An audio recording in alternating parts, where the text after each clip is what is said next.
बहुत समय पहले की बात है। एक गांव में एक परिवार रहता था। उस परिवार में रमेश, उसकी पत्नी लता और उनका बेटा राजवीर रहता था।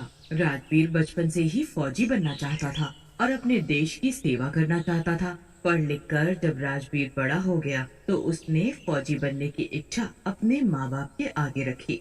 माँ, बाबूजी, आपको तो पता ही है कि बचपन से मेरा सपना है मैं फौजी बनूं। अब मैं बड़ा हो गया हूँ, फौज में भर्ती होना चाहता हूँ और अपने देश के लिए कुछ करना चाहता हूँ। अरे बेटा राजवीर, तुम ऐसा सोच भी कैसे सकते हो? तुम हमारे इकलौते बेटे हो। अगर तुम फौज में भर्ती हो गए तो हम अकेले कैसे रहेंगे? हाँ बेटा, तुम हमें छोड़कर जाने का सोच भी कैसे सकते हो। राजवीर अपने माँ बाप को बहुत समझाता है और काफी देर में जाकर उसके माँ बाप को ये बात समझ में आती है कि उन्हें अपने बेटे को फौज में भेज देना चाहिए। उनका मन अंदर से बहुत दुखी होता है, पर वो राजवीर को बाहर से इस बात का एहसास भी नहीं होने देते। अब राजवीर बड़ी ही खुशी खुशी फौज में भर्ती हो जाता है। उसका ध्यान तो बस देश की सेवा में ही लगा रहता है। काफी मेहनत के बाद राजवीर एक फौजी बन जाता है और बॉर्डर पर लड़ने चला जाता है। रमेश और लता को अपने बेटे पर बहुत गर्व होता है कि वो देश के लिए लड़ रहा है और वो अब काफी खुश भी होते हैं। काफी समय निकल जाता है और फिर छुट्टियों में राजवीर अपने घर वापस आता है। पूरा गांव राजवीर का बहुत स्वागत करता है। मेरे बेटे, तू आ गया। हमें तेरी बड़ी चिंता थी, पर तुझ पर बहुत गर्व भी है कि तू अपने देश के लिए लड़कर ही नहीं बल्कि जीत कर आया है। रमेश के माँ बाप उसके साथ खुशी खुशी छुट्टियां बिताने लगते हैं। उन दिनों राजवीर के लिए एक अच्छा रिश्ता भी आता है, जिससे राजवीर की शादी तय हो जाती है। राजवीर की होने वाली पत्नी का नाम नीमा होता है। नीमा और राजवीर इस रिश्ते से बड़े ही खुश होते हैं। जल्द ही दोनों की शादी की तारीख भी तय हो जाती है। पर शादी से एक हफ्ते पहले ही राजवीर को वापस बुलाने के लिए फोन आ जाता है। मुझे आज रात को ही निकलना है। नहीं बेटा, तू ऐसे कैसे जा सकता है? तेरी अगले हफ्ते तो शादी है। मैंने फौजी बनते वक्त कसम खाई थी कि सबसे पहला फर्ज मेरे लिए मेरा देश होगा। उसके आगे तो मेरी जान भी कुछ नहीं है। और वैसे भी मैं शादी तक वापस आ जाऊंगा माँ। अभी मेरा फर्ज मुझे बुला रहा है, मुझे जाना होगा। राजवीर किसी की एक नहीं सुनता और उसी रात जंग के लिए निकल पड़ता है। राजवीर के माँ बाप और उसकी होने वाली पत्नी नीमा हर वक्त राजवीर की चिंता करते रहते हैं। राजवीर जंग में पूरे जी जान से दुश्मन देश से लड़ रहा होता है और बस उसे दुश्मन की गोली लग जाती है, जिससे आखिरकार मौके पर ही उसकी मौत हो जाती। राजवीर की अधूरी इच्छा भी उसके साथ ही खत्म हो जाती है और वो बिना शादी के ही मर जाता है। वो अपने माँ बाप के लिए एक नया घर बनाना चाहता था। वो सपना भी अधूरा रह जाता है। अपनी अधूरी इच्छाओं की वजह से राजवीर मरने के बाद एक भूत बन जाता है। कुछ पुलिस वाले राजवीर के शव को राजवीर के घर लेकर जाते हैं। राजवीर के शव को देखकर उसके माँ बाप और नीमा का रो रो कर बुरा हाल हो जाता है। उन्हें अपनी आंखों पर भरोसा ही नहीं होता कि राजवीर अब इस दुनिया में नहीं रहा। बेटा, मेरा बेटा तो हमें छोड़कर नहीं जा सकता है भगवान। आप हम सबको छोड़कर क्यों चले गए? सब लोग बुरी तरह रो रहे होते हैं। गांव वालों को भी राजवीर के मरने पर बहुत दुख होता है, पर उनको उस पर गर्व भी होता है कि उसकी मौत देश की रक्षा करने की वजह से हुई और राजवीर का भूत वहीं पीछे खड़ा सब देख रहा होता है। दिन का वक्त होता है, इसीलिए कोई भी राजवीर के भूत को देख नहीं पाता। रात होती है और सब सो जाते हैं। उसके बाद राजवीर का भूत अपने माँ बाप के पास आकर खड़ा हो जाता है। वो देखता है कि घर की एक दीवार बारिश के कारण बिल्कुल गिरने को हो गई है। ये तो कभी भी मेरे माँ बाबूजी पर गिर सकती है। मुझे जल्द ही कुछ करना होगा। भूत जल्दी से उस दीवार के पास जाकर खड़ा हो जाता है और जादू से फटाफट उस दीवार को बनाकर खड़ी कर देता है। उसके बाद वो उस पर जादू से रंग भी कर देता है और फिर वहां से चला जाता है। जब राजवीर के माँ बाप सुबह सोकर उठते हैं तो नई साबुत दीवार देखकर बड़े हैरान हो जाते हैं। उन्हें तो समझ ही नहीं आता कि आखिर ये सब कैसे हो गया और किसने किया। ये बात अभी पुरानी भी नहीं हुई थी कि एक नई मुसीबत गांव पर आ पड़ती है। एक रात गांव में कुछ डाकू घुस आते हैं। गांव के लोग उन्हें देख बड़ा घबरा जाते हैं। भागो भागो, गांव में डाकू घुस आए हैं, जल्दी भागो।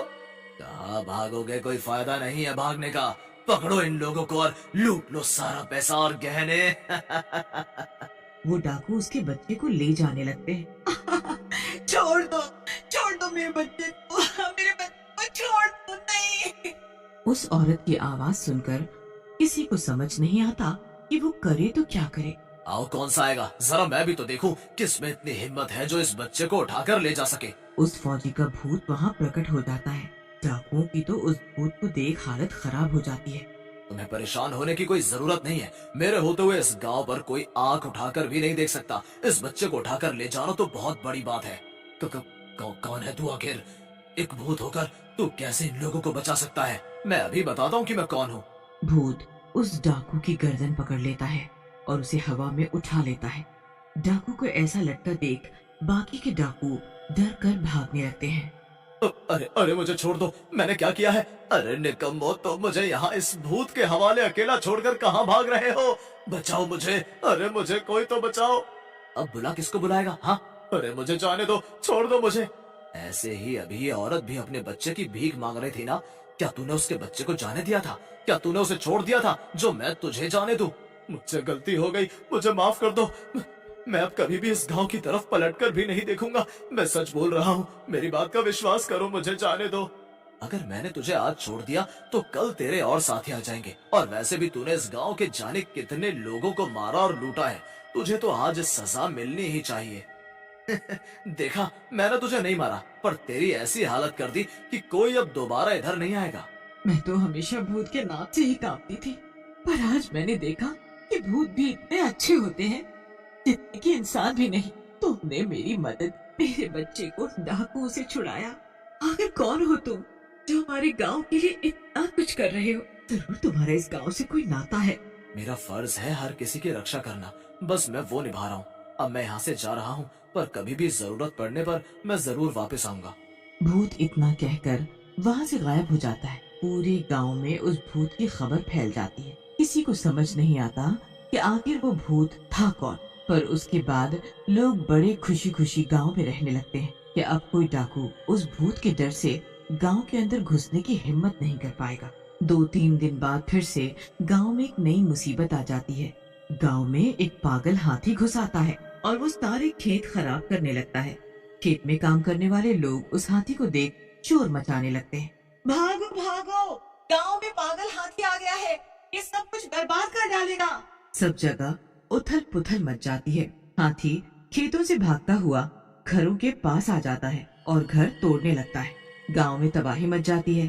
पर तभी फिर से वो भूत वहाँ आ जाता है और उस पागल हाथी के सामने आकर खड़ा हो जाता है। भूत हाथी की सूंड पर अपना एक हाथ रखता है, जिससे हाथी बिल्कुल शांत होकर वापस जंगल में लौट जाता है। अरे, ये भूत तो वही है, इसने आज फिर हमारे गांव को मुसीबत से बचाया। आखिर कोई भूत इतना अच्छा कैसे हो सकता है बहन? भूत वहाँ से फिर से गायब हो जाता है। एक दिन गांव वाले उस भूत की सच्चाई जानने के लिए एक तांत्रिक को बुलाते हैं। तांत्रिक जब अपने मंत्र को पढ़ता है तो उसे ज्यादा कुछ तो पता नहीं चल पाता, पर वो एक बात बोलता है। ये तो कोई ऐसी आत्मा है जिसे लोगों के लिए कुछ करने का जुनून है, जैसे होता है ना फौजी। पर आप लोग परेशान ना हो, ये भूत किसी का बुरा नहीं करेगा। राजवीर के घर वालों को बहुत बड़ा धक्का लगता है। पूरा गांव उनसे मिलने उनके घर आता है। मत रो बहन, वो तुम्हारा नहीं पूरे देश का बेटा था और अभी भी है। ऐसा बेटा भगवान सबको दे जो मरने के बाद भी अपना फर्ज निभा रहा है। सच कहती हो तुम, मेरे बेटे ने मरने के बाद भी लोगों की रक्षा की हर तरह से। मैं बस चाहती हूँ कि अब उसकी आत्मा को शांति। उसके बाद गांव वाले एक बहुत बड़ा हवन रखते हैं, जिसमें राजवीर की आत्मा की शांति की पूजा होती है और राजवीर की आत्मा को आखिरकार शांति मिल जाती है।